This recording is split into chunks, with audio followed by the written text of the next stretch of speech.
अस्सलाम वालेकुम व्यूअर्स, आप प्रोग्राम देख रहे हैं ब्रास टैक्स और मैं हूं आपकी होस्ट मारूफ कुरैशी। हमारे साथ मौजूद हैं हमारे एनालिस्ट जनाब ज़ैद हामिद साहब। अस्सलाम वालेकुम सर। व्यूअर्स, जैसा कि आपको पता है कि ब्रास टैक्स पे खिलाफत राशिदा के हवाले से हमारा सिलसिला जो है वो जारी है। हम पहुंच चुके हैं जुडिशियल एनालिसिस की तरफ खिलाफत राशिदा के, लेकिन उससे पहले हमने अपने प्रीवियस प्रोग्राम्स में आपको डिटेल देने की कोशिश की है क्राइम रेट्स के हवाले से जो इस वक्त पूरी दुनिया में जो है राइज है, और इस हवाले से पाकिस्तान तक भी हम आ चुके थे, लेकिन कुछ थोड़ा बहुत हमने पाकिस्तान का तस्करा भी किया था।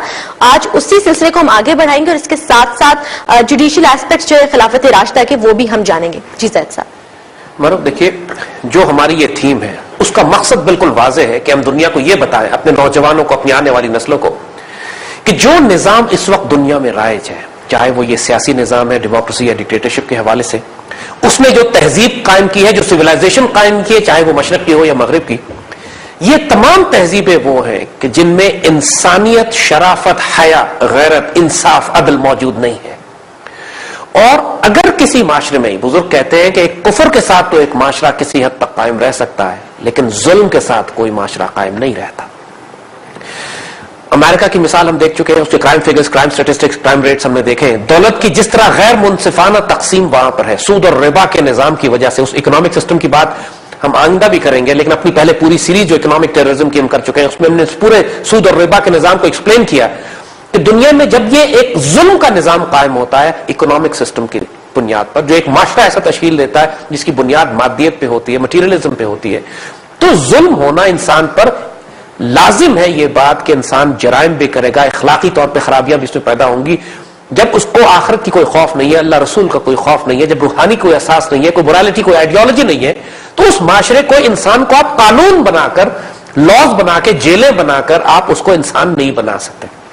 वो जुल्म करेगा सो करेगा, क्योंकि अल्लाह का खौफ है नहीं, और चूंकि अपने उसके दिल में सिर्फ एक ही बात है कि जो कुछ है मैंने इस दुनिया में, इस हराम और हलाल की तमीज को, अकाउंटेबिलिटी खत्म है, तो वो सब कुछ करेगा जो इंसान हराम जिंदगी गुजारते हुए करता है। और फिर वो कत्ल भी, गारत भी, तबाह बर्बादी भी, बेहरमती भी, आबरूरेजी भी, सारे फसाद जो अमेरिका के स्टेटिस्टिक्स हमने देखे कि इंसान की रूह कांप जाती है कि 21वीं सदी के दुनिया के सबसे बड़े मुल्क, सबसे ताकतवर मुल्क का हाल यह है कि वहां पे प्रैक्टिकली हर सेकंड पे किसी औरत की बेहरमती हो रही होती है, प्रैक्टिकली मिनटों के हिसाब से कत्ल हो रहे होते। पूरा निजाम देखने के बाद मशरिक और मगरिब का, रूस का भी, चीन का भी, हमने ये भी देखा था कि सऊदी अरब में जहां पे क्रिमिनल लॉ के तहत, जो जराइम के तहत जो सजाएं हैं, उसकी वजह से प्रैक्टिकली जराइम वहां पर कत्ल, आबरूरेजी एग्जिस्ट ही नहीं करते, यानी स्टेटिस्टिकली स्पीकिंग। बिल्कुल। अमरीका में जहां 90,000 रेप्स हो रहे हैं, सऊदी अरब में 200-400 भी नहीं हो रहे पूरे साल में, जो कि एक ह्यूमन माशरे में इस किस्म की खराबियां होती हैं। मगर इस्लामी माशरे में जहां पे कम अज कम इस किस्म की सजा इंप्लीमेंट की गई, गो के सऊदी अरब का इकोनॉमिक और दूसरा पॉलिटिकल सिस्टम इस्लाम से मुताबिकत नहीं है, लेकिन जैसे हमने कहा सिर्फ क्रिमिनल जस्टिस के लिहाज से किसी हद तक वो इंप्लीमेंट करते हैं, उसकी बरकत देखें फिर क्या निकलती। आज पाकिस्तान पे थोड़ा सा बात करते हुए हम खिलाफत राशिदा पे एक्चुअल जाएंगे। देखिए, पाकिस्तान में इस वक्त जो जुडिशियल सिस्टम राइज है, ये अंग्रेज का बनाया हुआ है। ये वो है जो 1860 में प्रैक्टिकली वॉर ऑफ इंडिपेंडेंस के बाद, जंग आजादी के बाद, जब ईस्ट इंडिया कंपनी से इन्होंने, ब्रिटिश गवर्नमेंट ने बराह रास्त सारा कंट्रोल अपने हाथ में ले लिया था। 1857 तक इंडिया को ईस्ट इंडिया कंपनी कंट्रोल करती थी। Obviously.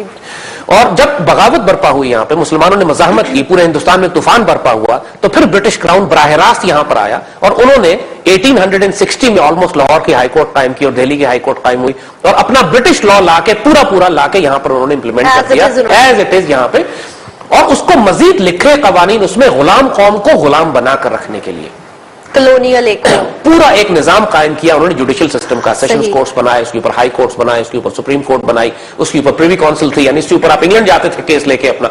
राइट।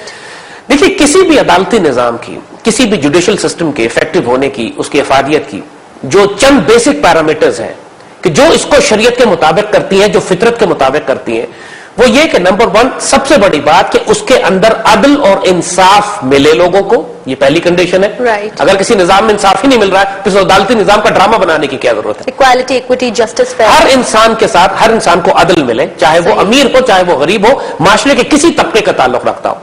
दूसरी बात, इंसाफ उसको मुफ्त मिले, यानी ये इंसाफ फराहम करना रियासत वक्त, हुकूमत वक्त की जिम्मेदारियों में से है। सही। इंसान को करोड़ों रुपए खर्च करके इंसाफ के लिए भाग दौड़ करके खजल ख्वार नहीं होना उसका चाहिए। बेसिक राइट है ये उसका बेसिक राइट है। अगर रियासत हुकूमत ये नहीं दे सकती है तो उस हुकूमत को चले जाना चाहिए। सही। क्योंकि जिस तरह एक हुकूमत की जिम्मेदारी है कि अपने शहरियों की जान माल और इज्जत और आबरू की हिफाजत करे, उसकी यह जिम्मेदारी भी है कि वो अपने शहरियों को मुफ्त में इंसाफ फराहम करे। ये फंडामेंटल कंडीशंस में से। राइट। तीसरी कंडीशन यह है कि इंसाफ उसको घर के पास मिले। ये ना हो कि इंसाफ लेने के लिए कई हजार मील का सफर करके उसको जाना पड़े, जिंदगी पूरी गुजर जाए सिर्फ एक छोटे से केस के लिए। बेशक इंसाफ होता हो, बेशक उसको अदल मिल रहा है, लेकिन उसकी जिंदगी खर्च हो गई सफर करते ही रीच में हो। यानी प्रैक्टिकली अगर सुप्रीम कोर्ट आपने इस्लामाबाद में बना दिए और कोई शख्स जो इंटीरियर सिंध में रहता ये और उसका केस इस्लामाबाद में लग गया है, तो वो बेचारा इस्लामाबाद आते जाते ही खज्जल ख्वार हो जाएगा। No doubt about इंसाफ तो उसको फिर मिलना कोई नहीं। चौथी बात ये कि इंसाफ उसके, जो हमने कहा कि नजदीक हो, उसके इंसाफ फौरी हो, इमीडिएट। यानी अंग्रेजी में कहते हैं कि justice delayed is justice denied. बिल्कुल। यानी अगर आप ये कहें कि ठीक है इंसाफ भी मिल रहा है उसको, हुकूमत मुफ्त भी मिल रहा है, रियासत भी दे रही है, लेकिन एक घर का मुकदमा, उसके घर पे जो कब्जा कर लिया किसी जालिम आदमी ने, वो मुकदमा ही 30 साल चल रहा है अगर, तो उस आदमी को फिर क्या करना है इस बात का?